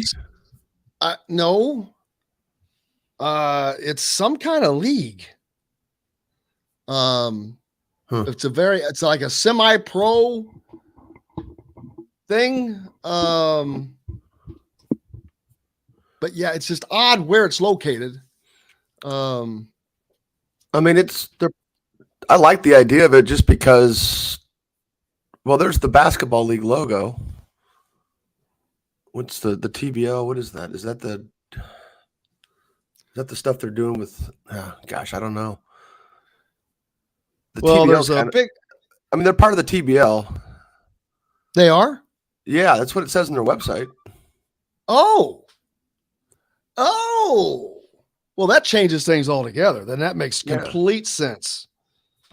That's awesome, man. There's a big announcement coming up for them that Now, I'm not you know, going to spoil. if they're, I mean, looking at the stuff on their website, if they are, look, I'm all for bringing new ideas to communities that have trouble getting things in there. There's a couple pockets. I'm sure every state has it, where there's a couple pockets in the state where it's just tough to draw any sort of commercial interest, whether it's proximity to resources or proximity to jobs or proximity to interstates or whatever it may be. So that would be cool if something like that would bring a little bit of a community, because small communities like that would support.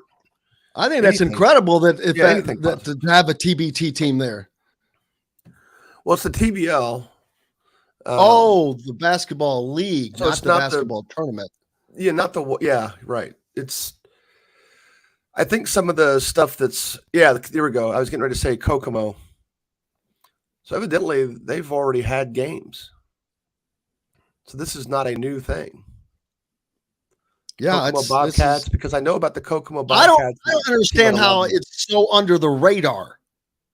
I didn't know about it, which is not greatly shocking, but you don't know about it. You're up there closer to Indianapolis, which is a little bit more info flowing sometimes. But I'm like, I haven't talked to anyone that was aware of it. Well, the only reason why I know much about this at all is because they really pump it up in Kokomo, and then there's a couple of guys that are on my basketball radar from way back that are participating on what I believe is a team out of Indy. But then there's a team called the Indiana All-Americans. So let's see what that looks like. I mean, there have been so many leagues over the years. You had I remember Louisville had a team, the Louisville Catbirds.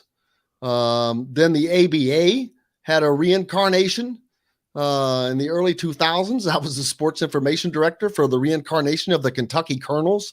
But it was nothing like the ABA of old. I mean, there's a massive number of teams in this thing. Really? Yeah. Let's see, where's their roster at? Hopefully they have their roster. So what are you looking under, the basketball league? If you scroll down the Medora website, if you scroll down to you scroll down to the bottom there, the logo to the basketball league is down there. I see it. CBL, there it is, baby. Now, most of these teams look to all be in most of them are in the South. Some in the Midwest. And there's a few out West, and it's I'm trying to find a roster. This Indiana All-Americans team. The average a lot of guys salary range of TBL players range from $500 to $5,000 a month. Just that ain't bad. Just to give you a little information on that. Kent Benson's involved with the Indiana All-Americans team, so that's not the group that I thought that was. Gosh, where's this? I don't know. I'd have to go back. They don't have rosters. That's a little. Well, when is the season? Is what I want to know. It's during the NBA season. So, and it's still going on right now. Yeah. That's crazy. No, I don't know that. Hold on. Know that. I don't know that. I'm learning as we go. I know here's a schedule. How about that? Yeah, there's games in April. Yeah. Holy crap. All right, we got the Dallas Skyline. Yeah. They beat Waco Royals. Team down in Texas beat the crap out of them, 141 to 102. See, that's the one. Well, there's a close game. The Indiana teams are in the upper Midwest League. I'm just looking down at these scores and schedules. A lot of teams in Texas, man. They might as well just have a Texas league.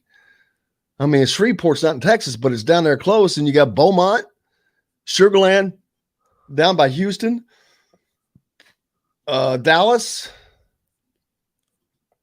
Waco. Man, it's just hard to find rosters. Enid is Oklahoma. Man, how about the Potawatomi Fire? I've got to get that. That sounds like a hat that you got to have. There we go. Potawatomi Fire. I'll tell you this. I like their names, all their team names, a hell of a lot better than I like the Commanders and the Guardians. So the Indiana All-Americans, two names that stand out right away are Kellen Dunham and Sean Sellers. think that's who that is. Man, they've had a lot of games, dude. Let's see. These are coming up. What is today? The 18th? Yeah. Tax day. It's the tax day. Whoa, it's the tax day. You know, I wonder, has Medora started to play yet? Because they're not on any of these that I'm looking at. Didn't seem to be. So they must just be starting out. Tayshawn Johnson's from Indianapolis. He played at Pike. This I is don't the see Indiana any teams All-America teams. from up here. No, you can look at the there's a look at the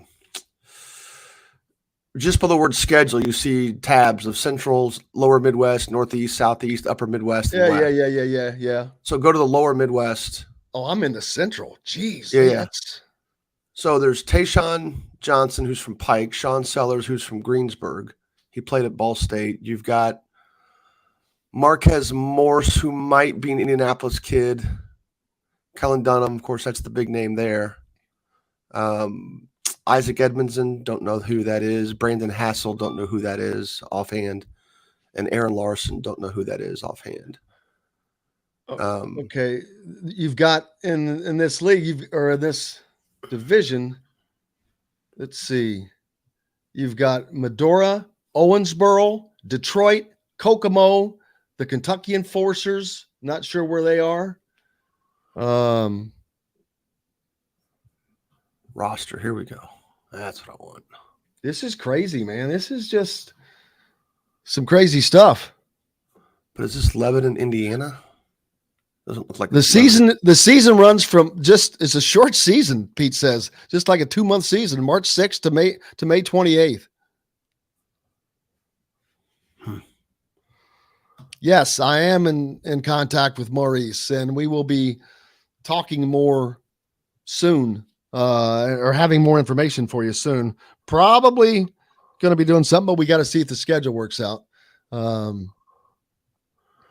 These Kokomo kids. Really?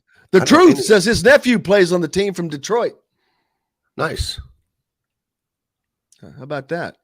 I don't recognize any of the Kokomo names. It's just I wonder where all that we gotta. Yeah, this is something interesting to go through to see where these guys are. But this is just a way to, I don't know, to make a little money playing basketball, but you're not making any kind of a living. I don't think that you're going to go anywhere from here. It's just too small, it seems. But fun for these little. Now, see, you've got a Medora Timberjack team. So they're playing at Medora High School. Yeah. And you've got this Detroit team. That seems a little bit odd. Detroit played tonight. Detroit takes on Medora. Medora is 4-8 right now. Well, they're a half game behind the Kokomo Bobcats. Wow. They're just going to get a lot of Americans. How about this score? The Indiana All-Americans on the 2nd of April, the Indiana All-Americans beat the Detroit Hustle 169 to 115. Nice. How in the hell can you score 169 points in a game?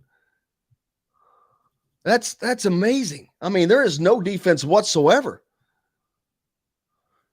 So the Medora team has Mamadou Njai. Remember him? Oh, yeah. How could you forget Mamadou Njai?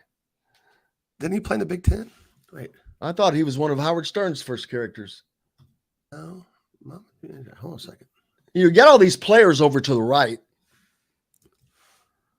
Mamadou Njai from Senegal played. Hold on a second.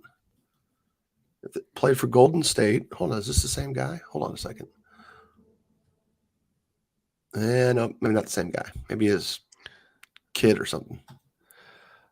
Tim says if Malik Reyno commits to IU, that moves their class up to number 5. See, what time is it? 10:08. Yeah, we got another break before we go, so we'll save that. We'll continue talking about this right now. We'll talk about Malik in the next segment. But yeah, this is kind of cool, I guess. But I'm just surprised on how under the radar it has been. I don't recognize many of the names. The one Indiana All-Americans team had some names that I recognize, but some of these other guys I don't know. Look, it's the group from Medora is owned by somebody out of Bedford, evidently, or the franchise was awarded to somebody out of Bedford. I got to imagine that. Well, it's gym space is an issue. A stone company or something, a timber company. I think I remember reading that, but yeah, but I think cool. It's cool. I mean, it's cool. Yeah, it's good resource. And it's in Medora. If you're not familiar, folks in Indiana, it's located right outside of Brownstown, Brownstown, which is right outside of Seymour, right? Yeah, and the Lebanon team is out of Lebanon, Indiana. So you've got 3 teams from Indiana. That were the Indiana All-Americans. Indiana All-Americans, Kokomo 4. Kokomo Bobcats, Lebanon Leprechauns, and Medora Timberjacks. 4 teams from Indiana in the basketball league. That's Medora crazy. Where's Medora? Have you seen the documentary about Medora? I did not know there was a documentary about Medora. I did not know that there needed to be a documentary about Medora. It's good. It's kind of heartbreaking, but it's good. I mean, it's come from a place of hope. I mean, you're at the intersection of Medora is at the corner of where State Road 235 turns. 235 it was almost like a 90 degrees road from US 50 to looks like US 135 or no, State Road 135. So you're in the middle of nowhere when you're at the corner of a road that starts with a 2, a three letter road that starts with a 2, or 3-number road that starts with a 2 that bends, and you're at the elbow of that location, I guess, is for lack of a better word. I guess there's some more far off places in the state, but Medora is not easy to get to from anywhere. Nope, a lot of places like that. Hey, we got to take a quick break here. Indiana Sports Beat Radio, brought to you by our good friends at Feast Market and Cellar, located right next door to Southern Stone here in Bloomington. Great wines, great cheese, all a part of the WOW network, of course. Go get your WOW card. WOW Club members can earn exclusive dining discounts and dollars to spend sent directly to your mobile phone. Just go to your mobile app and download the WOW Club. Back with more Indiana Sports Beat Radio right after this. We'll be right back to the Golf Club at Eagle Point Studios for more Indiana Sports Beat Radio with Jim Coyle, presented by Endeavor Hospitality Group and Andy Moore Honda of Bloomington. Whether you're visiting Bloomington. So the Indy area kids that I know must be playing in the TBT is what they're doing, and not this TBL.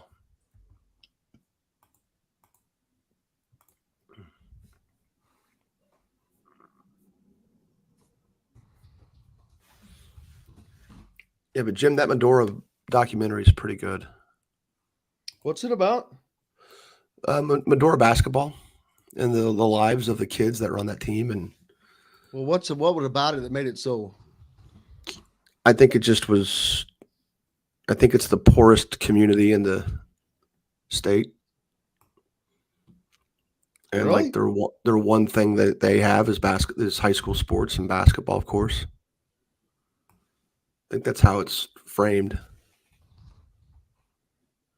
What part of the state is it in? I'm not familiar with Medora. Yeah, it's down by Brownstown. It's west of Seymour. If you go west of Brownstown, or you can shoot southwest, it's probably there's just nothing there. At least it's on a state road, so I'm sure there's other communities, but it's a town. And I think it's being framed as the poorest town in the state. Wow. I don't know that that's true. Well, somebody has to be. Yeah, that's true. And it's definitely going to be in southern Indiana. And some of these places like Sparkleville and Fort Rittner, those are probably more like Sparkleville. Yeah, probably more like little villages that never made it. Sparkleville. Short of just the Sparkleville.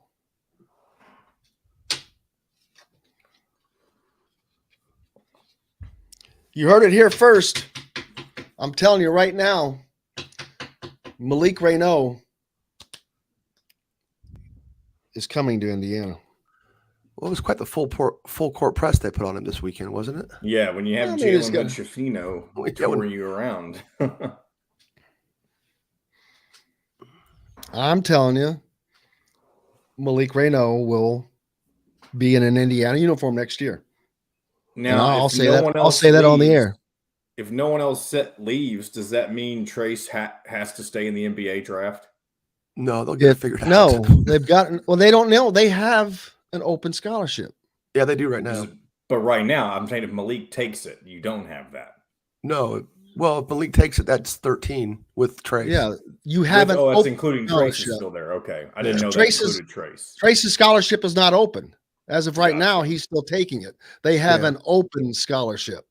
And as we know from the Crean era, you don't have to get under scholarship until August. All right, here we go. As he tosses We're not my on a boy Bus station out where the you window. live. We should be. Ask for Indiana Sports Beat Radio. This segment is brought to you by Bubba's 33 in Clarksville. Pizza, burgers, beer. Now back to the Golf Club at Eagle Point Studios for more Indiana Sports Beat Radio with Jim Coyle, presented by Endeavor Hospitality Group and Andy Moore Honda of Bloomington.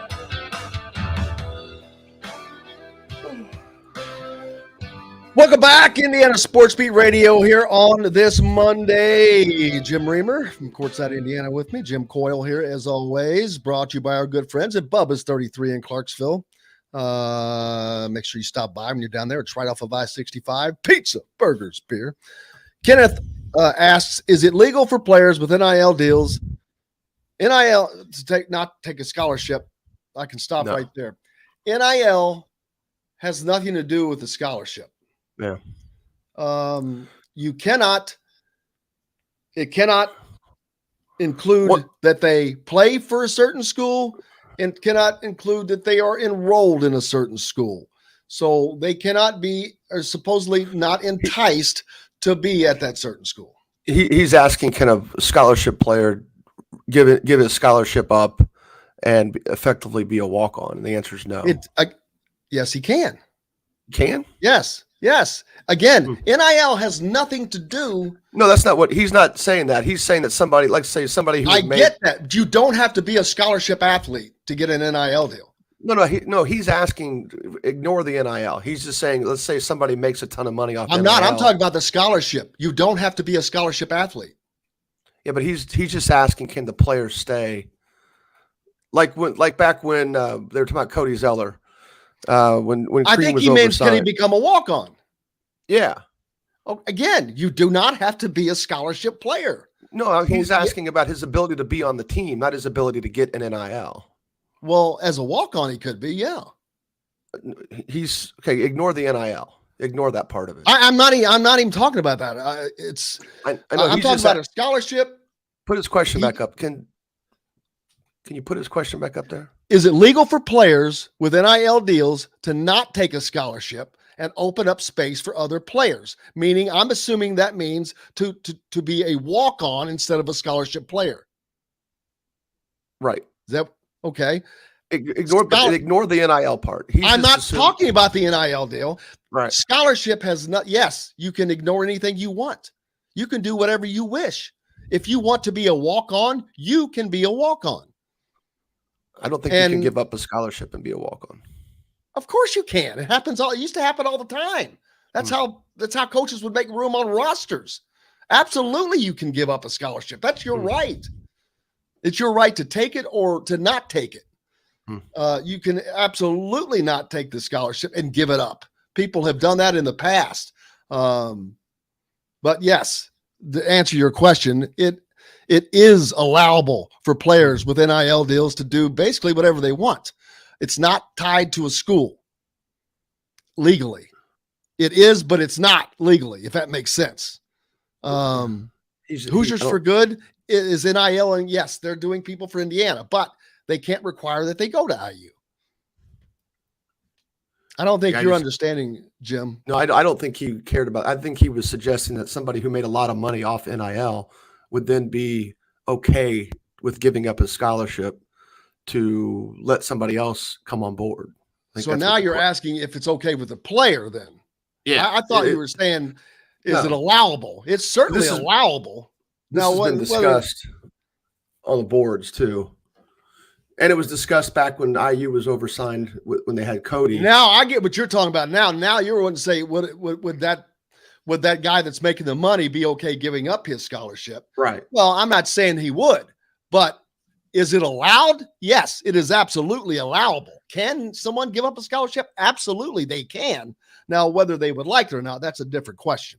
Right. That's up to them. It depends on probably how much money they're making. I doubt it. There's no reason to, though, because there's more to also when you give up a scholarship, there's more to it. There's more ramifications. When you're a walk-on, you don't get everything that the scholarship players get. I'm not sure how far down that goes, whether that goes down to team meals and whatnot, but there are certain things that are differences for walk-ons versus scholarship players. And I'm still wondering if you can actually give up scholarship and still participate in NIL. Once you no NIL has nothing to do with this discussion. Okay, give up a scholarship and participate in what? On a team? Yeah, stay on the team and stay on the team. As a roster, it's roster manipulation. If you're on the roster, yes. As a walk-on, if you wanted to lower yourself as a walk-on status, you absolutely can.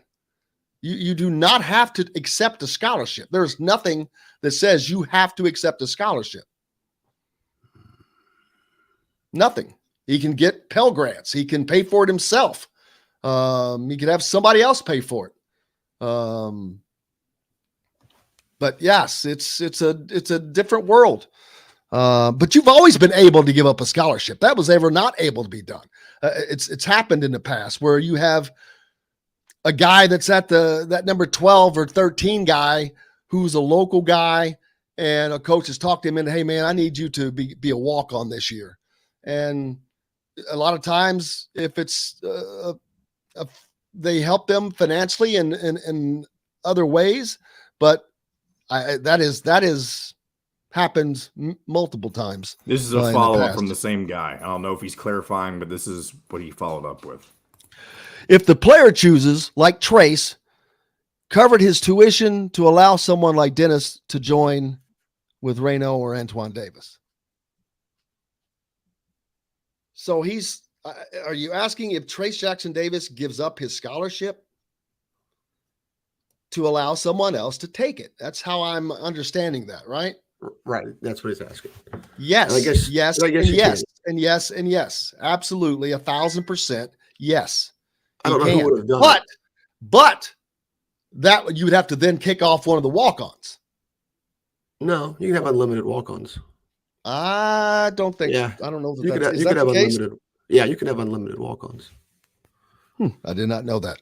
But anyway, yes. You can not accept a scholarship. I doubt seriously he's going to do that. Unless they set something else up, and that would be probably treading on thin ice. That'd be quid pro quo. That would be Now you're treading on thin ice where you're trying to manipulate things, and that would get a little tricky. But so yeah, there's that. I think regardless, you can take this. I think Malik Reno will be an Indiana Hoosier. And remember, I said that. I said that Race Thompson was coming back before he came back. And I don't know where would Race have gone? That was my question. Why was he even considering leaving? Where the hell was he going to go? No idea. So did he even put his name? I mean, I think him leaving was just speculation that he finally. He had never. Well, he went through senior day festivities for one. Oh, there's that. Yeah, I guess, but that's so. None. But no, it doesn't mean everything. But anyway, Malik Reno, I think Hoosier fans are going to be very, very excited. I think they're going to get some great news. So, and what does a Malik Renaud do to this roster as it currently stands? Because unless Trace Jackson Davis were to leave, I don't think there are going to be any more changes. I know someone said something about Geronimo packing his bags. Why? Why do you think? I mean, I don't get that. No, I say he does not leave. You saw Mike Woodson bring in 5 guys this year at a time. Well, if he actually had the talent to do that, you think he wouldn't do that again? And how formidable would that make this team? Not that I want to see 5 guys being brought in off the sideline at a time, but I think people who question whether or not Geronimo would leave are thinking that he's only just going to be Race's backup, or like the third of a big man rotation. And I think he's going to. I think his game. I think that the idea of his game is to expand his game and be more of a wing. Now, whether or not he gets there, he's got to be. That's his only future. He's 6'6". His only future is being a wing. So he has got to get the things we talked about earlier. He's got to get a better shot, more consistent shot. He has to develop a shot by being able to get to the rim. He has got to be able to create his own shot. And that's something that I haven't seen him do, but that's because he does not a very good ball handler. So he has got to work on ball handling skills. So, Geronimo leaving, that's, I don't get that. Geronimo's got a lot of work to do, and going someplace else does not make that work done, does not make that work easier. Could it make playing time easier? Sure it could, but that doesn't make you better. That does not improve you in and of itself. Jim, do you agree? Oh, well, yeah. I think the whole time he's been there, even with the coaching staff change, I think it's been a situation where they've wanted to stretch his game out so they can, because I think he's got it athletically. He's a game changer, and I think if you can put him in a position where he's playing with Trace and Race, now defensively, I think his feet have to really get a lot better. But if you could put him in a position where he's on the floor with them, now you're no longer in a position where you're specifically undersized, or in this case, Geronimo would make up for it in athleticism and length. Because Indiana's going to be undersized a lot with Trace at center, even though he might still be the better player of the floor. Those have been his struggles. His struggles have been against bigger guys. And if they could make that up somewhere else and play those 3 guys together, then that would be a big improvement for Indiana. Yeah, looking forward to that. I think, and so as we look to next season, again, this is an assumption, but it's an assumption that I'm feeling very, very, very good on. It's more than an assumption, actually. The roster, I think, does Malik Renaud start on this team if he's on this roster? Does he start at the 4 spot? Not ahead of Race. You think? No, not ahead of Race. I don't see it, and I don't know enough about him. Being out of state kid, I haven't seen him play. Why not bring Race off the bench? I think that experience and that his toughness is too valuable, especially to start game. I mean, look, if he comes in and beats him out, great. But I can't imagine that happening. And I can't imagine Woodson. I would hope Woodson wouldn't just promise. Well, we've seen Mike has shown that he is very loyal to his right. And I just think that would be a pretty unique situation, especially given the chemistry of Race and Trace. Those 2 guys play extremely well off of each other. I mean, there's times where you think Race might be the captain on the floor. Sort of I see a lot of Daryl Thomas comparisons where I think that's pretty fitting. Other than the fact that they still don't have the shooting. Indiana, I don't know how much better Indiana. I mean, Indiana will be incrementally better next year because the guys they have coming in will get incrementally better. For them to take a jump, they're going to have to be a better shooting team. and they're going to have to be a team where their better shooters get good shots that come out of the offense, and not just something that always has to be created off the dribble. I don't know that anything in this recruiting class has changed that yet. Now, I saw something, I guess, in the All-Star game that Hood Shafina just played in, he hit 3 threes or something along those lines. But I think statistically, he has not been a very good shooter just yet from the three-point line. And the line gets further back in college. So that's something he's going to have to prove he can do. I don't know anything about Renault's offensive skills, which it is a weak spot of mine or a blind spot of mine that if they're not from Indiana, I don't ever see him play. But if they don't improve their shooting and improve how those guys get shots, I think they'll just be an incrementally better team. I agree. Man, it's been another fun show. I cannot thank everybody enough. Big thanks to Dustin Dopirak, to Jamal Meeks, of course, to Chad, the SID at Ball State as well. Big thanks to him. Of course, Jim Reamer as well, and John, the producer. Most importantly, thanks to you guys. Without you, we've got no reason to be here. But look forward to doing this again next week. Jim will have more AAU to talk about next week as that gets back underway. So we'll be doing that. Other than that, I hope everybody goes out and has themselves a great day. I'd say be looking for some great news for Indiana basketball today, possibly.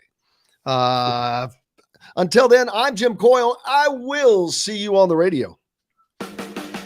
Thanks for listening to Indiana Sports Beat Radio. Be sure to subscribe to our YouTube page for more clips and team coverage of Indiana basketball, football, and more. You can also find full episodes and tons of other content on thehoosier.com. We'll see you next time for another edition of Indiana